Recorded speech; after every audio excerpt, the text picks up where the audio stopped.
I'm a Republican congressman, Mo Brooks. He's a member of the House Freedom Caucus. So you're not a fan of this, sir, right?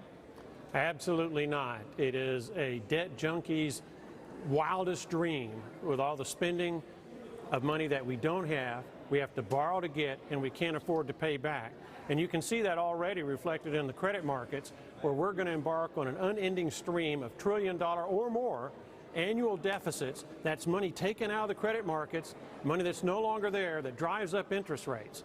It is unfathomable to me that we want to bankrupt a country that it took centuries of our ancestors to build, but this legislation goes a long ways towards bringing about an American debilitating insolvency and bankruptcy, and I'm shocked at how bad and financially irresponsible this piece of legislation is. But in just 2 years, sir, as it's written now, you're going to spend $300 million more, whatever Republicans think of defense and it needing it, whatever Democrats think of non-defense and it needing it.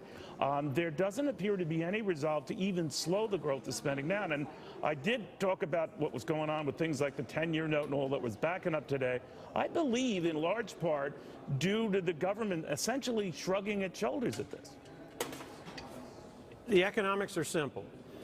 If Fox were to borrow about 25% of its operational costs each and every year, before long, Neil, you'd be out of a job because Fox would be out of business.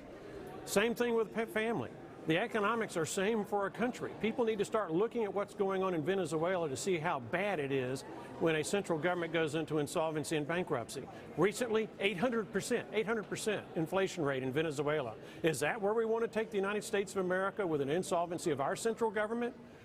Recently, over a 12-month period of time, 75% of the Venezuelan population suffered an average weight loss of 19 pounds because they can't get the food, the calories to sustain their body weight.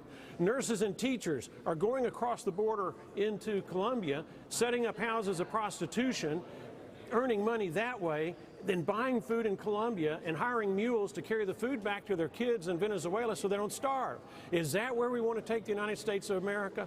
Again, this idea that we have unlimited amounts of money that we can borrow, it's a fiction, it's dangerous, and it needs to stop here. Well, you're right about that, Congressman. I don't think you have to be a Democrat or Republican to see that.